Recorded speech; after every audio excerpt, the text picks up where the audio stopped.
just like to say thank you to everybody, including RFL Music and AMG TV, and thank you so much to everybody for tuning in to this great episode of Rockn Token Talkn. We've got an interview with Lawrence Wallace for you coming right up. Thanks, everybody. Hey everybody, it's Kelly V, the Potpixi here. This is a very special episode of Rockn Token Talkn with my very good friend Lawrence Wallace. It's a one-on-one interview. Thanks so much for supporting. We're gonna get right to it. Here he is.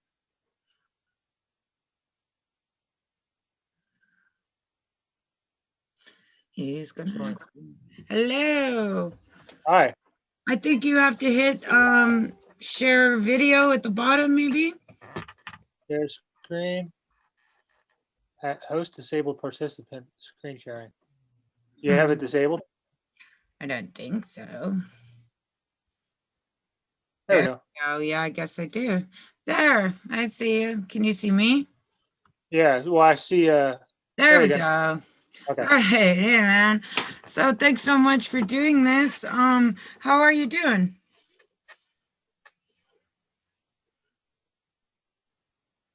Can you hear me? Not too bad. Doing okay. Let me turn the light on. All right. I can hear you. Cool. Got a little bit of a lag there, but there we go.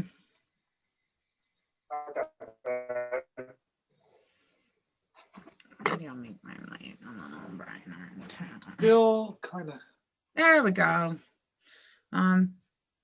All right, so you're probably the first person that's gonna play some music on my show. Have you decided what song you're gonna play? I actually don't have any of my stuff here really that has the backing tracks with them. Oh. Unfortunately. So you're just gonna wing it? I mean, I could like noodle around like as an intro or something. Sounds good to me. So it's just like play something like.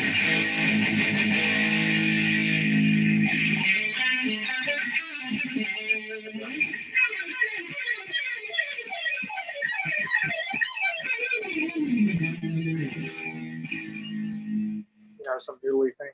Some noodly thing. I love noodly music. So let's just get a little bit of a background on you. What was your first band and what were your projects subsequent to doing some solo stuff now? So basically your whole history. You clip it. Oh, my whole history. Okay. Well, I started playing when back in like 2001, and I started taking guitar lessons from a guy down the street who I had. It was a guy who played acoustic. Get the hell out of here! No, Pat. Sorry. Yeah, I was about 16, and I just started learning how to play the guitar, and it's quite difficult in the very beginning. Like you had to build the calluses up and all that stuff. So it was at a music store called Accent Music that are now out of business, I think. But about 4 months in, I listened to a lot of Metallica. That was my main influence. About 4 months in, I started jamming with these other kids, and it was me, a drummer, and another guy who played the guitar just down in the basement of his house. And nice. we would just jam, but it actually felt like we were rock stars. You know, it really was like it's the first time that I actually. It was the first time I ever jammed with an actual drummer, and yeah. And get the hell out of here! It was the first time I actually jammed with an actual drummer, and we were loud enough to go over the drums, so it actually felt like we were like really rocking out. You know, I only knew how to play like power chords and a couple like chuggy stuff, like so it's like I was about as good as to be able to go like whatever, you know what I mean? And which it's just like basic standard stuff, the like metal riffs, and let me close the door real quick. So we run a very high technical stuff here on my show, but yeah, go ahead.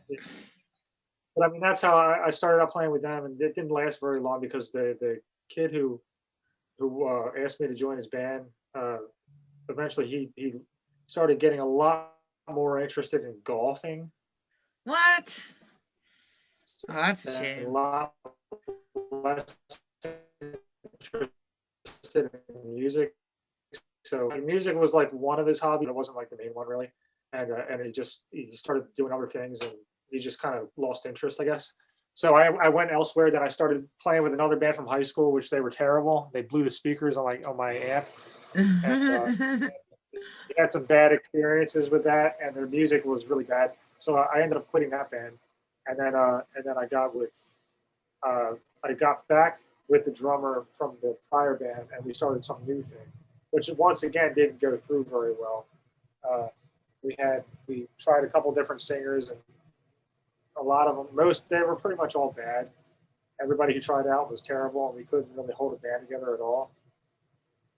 And then after that band, that was when I think that was when I joined that band that I was telling you about, Counteract. That opened for like some pretty big bands. We opened for Hailstorm. We opened for a couple others.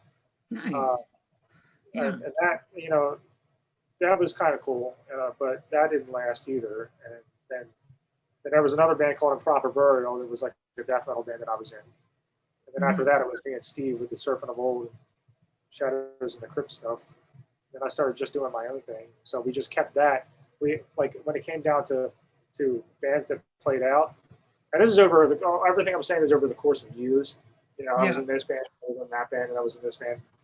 But that's what kind of where it started, and now me and Steve are like just recording and not playing live. We might eventually in the future sometime. I don't know if we ever will, but we never have yet. And uh,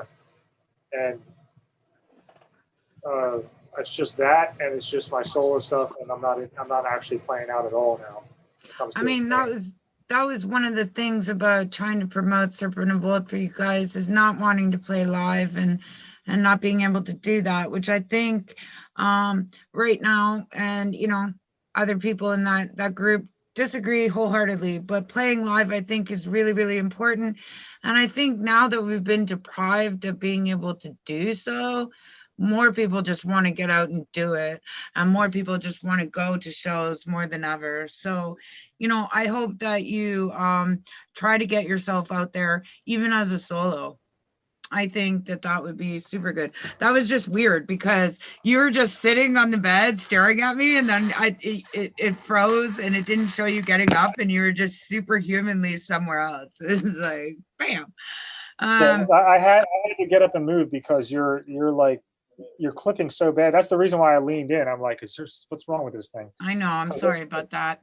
Um, you know, I think that it's really important to play live. I really do. But I also know you and I share some pretty rare stuff, and that might be a difficulty for you medically and physically.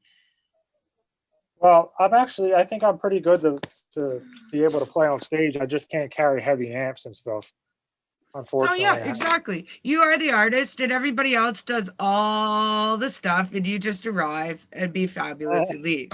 Right? That's it, man. That's how it should go down, and it should. It would be nice if it was like that, but And I don't see why not.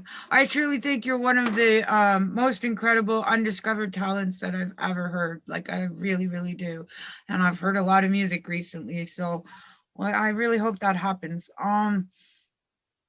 What has COVID inspired new music? Like just being in lockdown, just being shut in? Have you been writing music in the last year? just the recent one that I came out with called Journey Through Time, but that's uh, I haven't written anything after that yet. I've been Nope. thinking about it. Huh? Here comes your mama. Hi, mama. Yeah, I haven't. You should have. It would be nice if you like you did with that because I had to warm it up.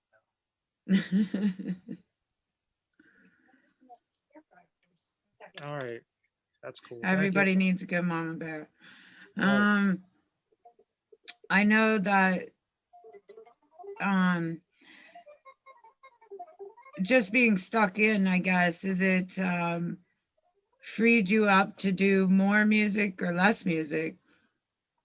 Less, I think, but I mean, I have the time to think of new stuff, but like I don't really see much of a point in writing more music because I have like hundreds and hundreds of songs that I wrote, and no one knows any of the stuff that I got. So I just basically what I recently did is I made an album and then I decided to throw it out there to try to see if I can get some PR company to like kind of push it, and they said they would, and I gave them money to help me get it out there, and I haven't really seen much come back. And it's been out for like about a month. It's like yeah, it's exactly it for over a month actually. It's been out for over a month, and I got a couple blog posts here and there. I got two reviews, one average size review, and then the other one's just a little short clip thing. But I check every day, and I can't find nothing like that's really coming out. No interviews coming my way, nothing. You know, Wow. Well, they don't say that's really shameful on their part. I keep hearing, stuff like this, and I keep, um dealing with stuff like this personally, how hard promotion really, really is. But to pay into something, to take somebody's money and then not do what you promise is just even more shameful. And I'm very, very shocked, that things are working that way, that people will take your money, do very, very little for you. I keep hearing this over and over again, but just how hard it is to break out as a musician or a band right now is really, really difficult, and the whole industry is changing yeah, absolutely. daily, and nobody has any idea the future or what's going to happen or where things are going to go. It's a dark time, man. It's a really dark time. But I do think that online is definitely a new threshold that we have to work with. We're standing on new ground as far as the industry goes, and it can go, horribly, horribly bad, or it can be a landmark for changing all the problems that we've been hearing about in the last 10 or 20 years of the failure to support from record labels and things like that. Do you agree? Yeah, I do actually. Definitely. Yeah, and I think maybe, I don't want to say that we needed COVID to happen because that's horrible, but we needed definitely something to shake it up and give it a new perspective. Whether we're going to get what we needed out of it, who knows, and I think Well, that depends on the fans as well to support and keep contributing to online events while people are shut down right now. Keep yeah, keep everybody fed. Um, but it's overwhelming. I mean, yeah, I do. Yeah, I don't really expect for someone like me. You know. mm, Are mm. you clipping again? It sounds like you're clipping again. Yeah, I know my connection is unstable. I do apologize. There's nothing I can really do about it. Um, so That's you're cool. gone. Oh no, I'm standing here. I know, but not in front of the camera. Uh, There you go. All right, much better. You're kind of lagging too, but I don't really edit them. I just go with the flow. So be it as it may, that's the way it is. I do apologize. Yep, and we're moving again. Interesting. right. So It's where are you right now? in the Where are basement of you my like based out of? southern Philadelphia area. Southern Philadelphia area. And what are the restrictions? What's going on right now there with We're COVID? allowed out. We're allowed out everywhere, anywhere we want. We just have to wear masks. Really, things are open. Yeah, there's everything's open. Yeah, pretty much, except for bars. I think bars are probably closed, maybe, but uh, obvious stuff like movie theaters and shit like that is closed. But we're allowed to go to the store and get stuff. Yeah, Mm, mm. Yeah, it's very, very weird. Our complete lockdown of stores except for essential stores, and pharmacies. We have, a suggested curfew we're, supposed to not associate with family, you know, nobody listened over the holidays, so we had a huge spike. And I mean, this is like no other time in history, and I can't wait for things to just come back. I think it's going to be like no other time in history when it comes back. It's going to be so good. Um, are you open to taking the vaccine? Yeah, I'm Yeah, waiting for it. yeah. You battle some like I I do understand autoimmune related stuff just like me, right? Yeah, Do you find that more isolating, like harder to get the courage to go out and about? not really. No, you just kind of live and let live sort of attitude. Yeah, pretty much. I mean, I won't lie, it kind of affects me. I don't go out unless I absolutely have to, but then when I do, I do. But there's a lot of people who don't want to take the vaccine, don't want to even take it to go back to work or to do shows. And I'm a little bit saddened by that. I wish that people would think about, their health first. Right, but I mean, when they refuse to take the vaccine, that's just going to prolong everything because if not everyone's taking it and they don't want to take it, then it's like they can't bring everything back up right away because everyone, people are refusing to take it. So it's like, what the hell, man? Like, what are you gonna do? Or, like, are you gonna Yeah, open shit back up and let it go? I know. And I think that I'm hoping that there will be enough people that do that it will sort of just lower the severity of it to a more manageable way.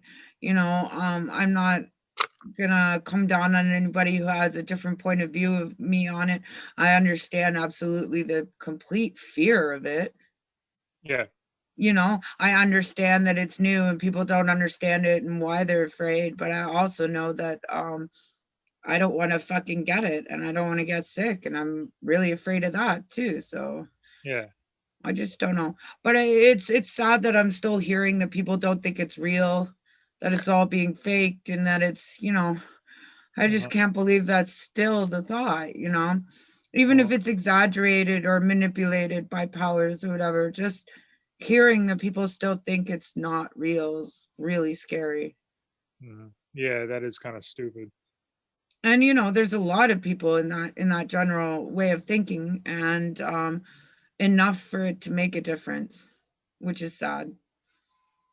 You Yeah. know.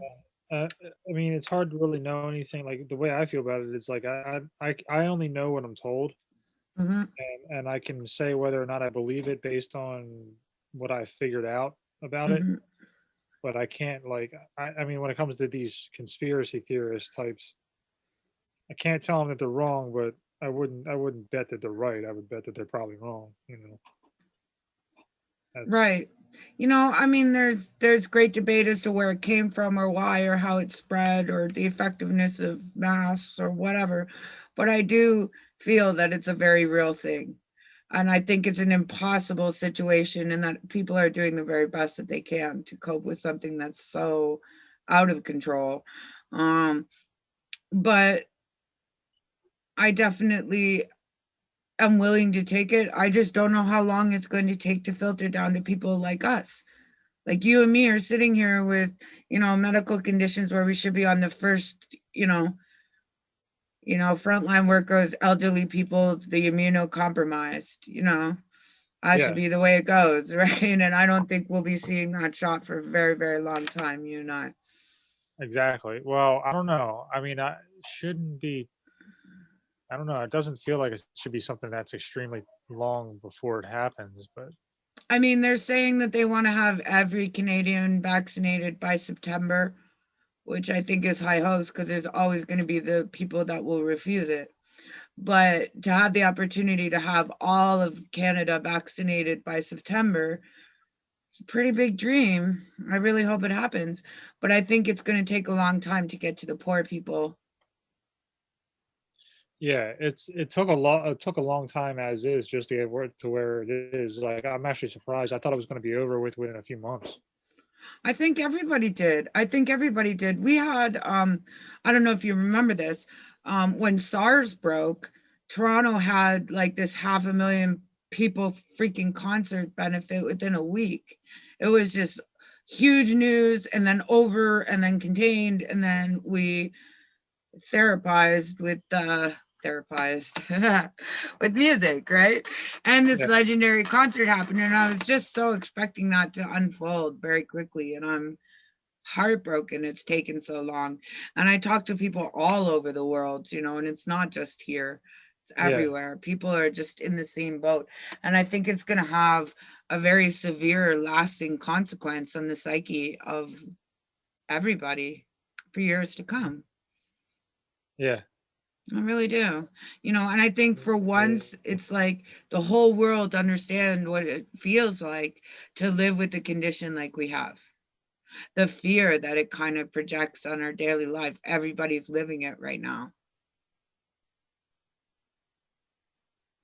Autoimmune is really a messed up thing where the slightest infection or cold could kill you. It can really mess you up, right? So just knowing that in the back of your Yeah. head every day and trying to go out and take a city bus or a fucking cab, this is what the world is now dealing with, right?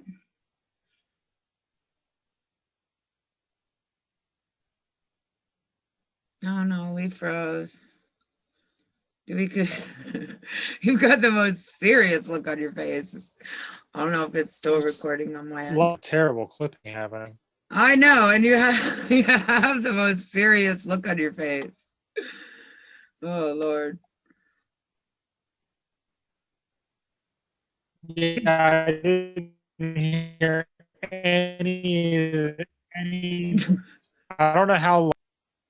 Now you Hello? just sound drunk. Okay, Yeah, there we go. the connection's terrible somehow. I know. I'm so sorry about that. I don't know what's been going on with my internet today. It's been going up and down. Um, but would you agree that maybe the world kind of understands what it's like for us now? Yeah, Yeah, I do. I mean, it's hard. Um, I guess, I'm just looking forward to all the music to come back. What was the song that you created last about? Where did it come from? the last song that I did, Hmm. uh, that must have been the last song on the CD. Uh, it didn't really. I mean, it came maybe inspired by video games, maybe like old Sega Genesis games. Oh, that's a good inspiration. Are you big into video games? Sorta. I mean, like I'm not like I haven't been following any of the newer ones, but I regress to the old ones, like the old Yeah, arcade from back in the '90s and stuff. I like those ones too. I'm not big into the new video games either. It's just like I just never followed into it because I've never really been like what you would call a gamer, quote unquote. It's just like I have like this nostalgic kind of like attachment to what I did have when I was a kid, I guess maybe. Hmm. Hmm. And, and the music is always kind of drawn my attention on a lot of the games. So that's kind of like why my music sounds the way it does because it's if you listen to it, it kind of has a video game sound to it sometimes, kind of like Yeah. a little Yeah. bit. What was your favorite game? I can actually have them here. Hold on. There's a box with games and stuff in it. I'll take the computer over here. Nice. So the very first one that I ever had, I can actually tell you how it was pretty funny. It was back in like '91. I was swimming around at the pool, and I was like telling me what I had for like a birthday present, and she's like, "Oh, we got you video games. We got you like," and I'm like something like that, and I'm like thinking to myself, "Video games? Like, what does that mean?" She's like, "Well, you control what's on the screen." I'm like, "How's that possible?" In my mind, I'm thinking that's impossible because I like know, right? recorded, like everything that I've seen was already pre-done and then it's played. I'm Uh, like, how am I supposed to be able to control something that's already like pre-recorded. This is one of my favorite ones. Oh It's wow. called the Shadow Blasters. This is a fun one. Yeah, and then there's like Strider, that's another one. This one here, you can see that. I It's actually can't. this That's one's so cool. this one's kind of more popular than the other one. I have like Ox here. That's so cool. They're probably worth more now than they ever were before, but yeah, I Maybe. do. I mean, I remember being like a little older than a toddler, wondering how they got the people inside the radio. Yeah, You know what I mean? Like yeah. everything's still kind of technologically magical to me, right? Remember Golden Axe? I don't know if you remember that one. I don't. I Yeah, don't. got a ton of them. Yeah, that's I know what you mean now. Aw. See, like your video games. I mean, I guess that makes sense actually. As to now I hear it in the music for sure. Yeah, well, I that was probably the last song that I wrote came from an idea like Sega games. Hmm. So, Hmm. so I figured I'd add it. So is Philly like do you think a city that's gonna keep its musical heritage? Are you guys losing your venues right now, just like everybody else? Or I'm not sure what's happening with them. Probably we will. There wasn't a whole lot there anyway to begin with, honestly. We had really? we had the Trocadero, that was a pretty decent one, but that before COVID, that just shut down. The electric factory shut down. So yeah, I don't think we have much in Philadelphia. I haven't even been up there really to check. I haven't Wow. bothered around really, have not supported any local shows, nothing. It's just kind of meh, you know. There was like in Philadelphia, there wasn't really a whole lot there anyway, you know. And would you say, and again, we're talking about a big city, there should be a lot of diversity, there should be a lot of places for, rock and metal to exist, and it just doesn't, right? Right, exactly. Yeah. And I think that's kind of a shame. It's a huge city. There should be, venues supporting it. It's getting harder and harder for the live venue places to stay open. That's kind of a shame. So, Mhm. I don't know. I don't know what to say. How do you see the future of your career going? As a What do you musician, want to happen? Do you want to join a band? Do you want to tour, or do you want to just do the online thing? I kind of like when it comes to original stuff, I'm happy with doing just online and maybe going out, maybe open mic nights if they ever happen again. Just simple shit like that.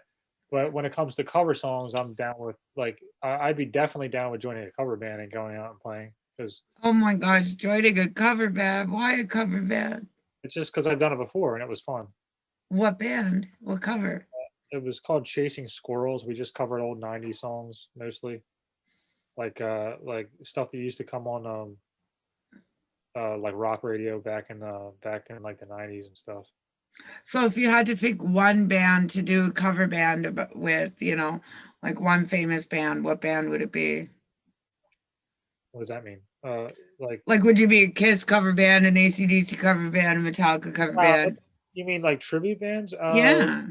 I was thinking just a general cover band, like covering many things, but I guess When I think cover band, I think, tribute band. Yeah, a tribute band. tribute band. Yeah, I would say wrong word. Metallica is not a bad one to go with because as long as they allow me to like kind of do my own solos. Then you're not really a tribute Whatever. band. Are you saying your solos are better than theirs? Than Kirk's, I think. I mean, Just putting it out there, guys. I don't know. It's an opinion-based thing, but it would be more fun to do my own than his copying them. That would be hard, right? That would be hard. And I don't know what it is about London. So many cover bands here that on Halloween there wasn't even a legit band to go see. Like, not that they're not a legit band, but I mean, it was just all cover bands. Uh, And then everything shut down. I was like, oh, that's just disappointing, right? yeah. Well, yeah, that does suck. Hmm. Hmm. I think we have it better in the States than that. I think you guys do too. Metal in the States is definitely a lot bigger. There's a lot more bands, there's a lot more venues, there's a lot more support. Just trying to break from Canada to the US is so much harder because you have to work in international visas. So, I mean, to play and break out there and get big, you're looking at $10,000 each member of your band to just come across the border. So why would they do that when they can just hire one of the billions of good bands from the States? So I think that Canadian metal music is a little bit harder to promote and get out there and get known and get big. But I think it's definitely making a comeback. I think in the last few years, it's a lot more popular than it's ever been. And I think it's steadily growing. That's good. I do. I do. I mean, the fan base is here and it's loyal. That we just need to start doing more festivals and events comparable to the USA. Yeah. Yeah. Yeah. So, I don't know. I heard sad things like, a promoter in southwestern Ontario here took everybody's money, bands, at venues, everything, and then just took off with all the money. So putting on festivals here is kind of a bit of a sore spot, but I hope, Oh, we can do something to change that, right? There's that's so many bad promoters, so many bad sleazy people in this industry. It's really hard to get your way through. oh yeah. Some promoters I've seen it where they don't even show up to the shows at all. They're like somewhere else, or like they can't contact them and stuff. I've seen I, that before. yeah, and I've also tried to promote shows from another state or another country, and I mean, you almost have to be there to make sure that they show up, Yeah. right? I mean, yeah, it's one of the hardest jobs I think I've ever honestly had to do, but also the most rewarding. So really happy to do it. Um, but yeah, I think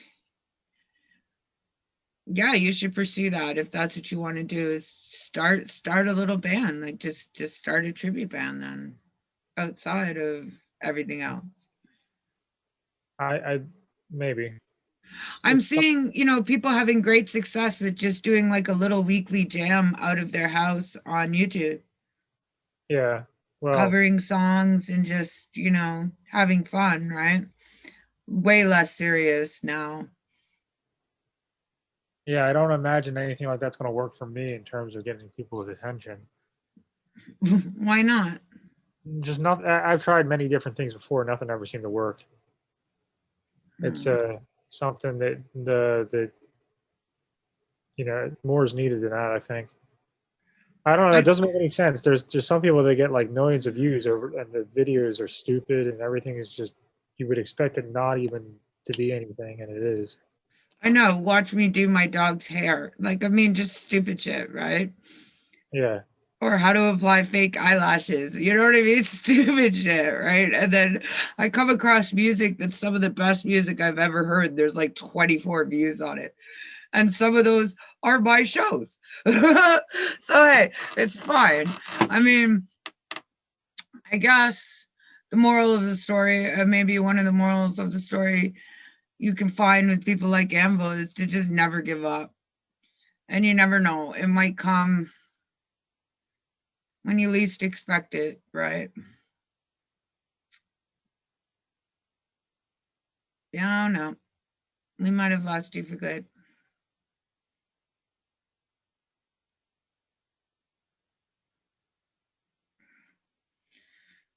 Actually, we were talking before, and when he puts his head right in front of that well said, it almost looks like he has cat ears. I wonder if that'll happen. Oh, we lost him completely. Thank you so much, Lawrence Wallace, for a little peek inside your life.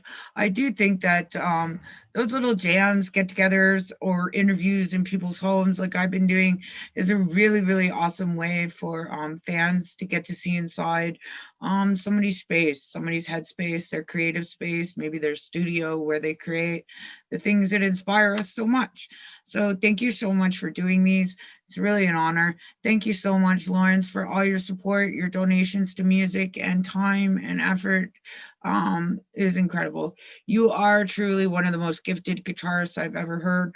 I really hope you come to all the success that's deserved to you. And I will always do what I can to promote you, to send you around, to get you out there, because I truly, truly believe in you. Thanks so much from the bottom of my heart, Kelly V, Potpixi. And you've been listening to Rockn Token Talkn one-on-ones on rockmetaltalk.com, sponsored by RFL. Thank you so much, everybody, for listening and supporting Kelly V.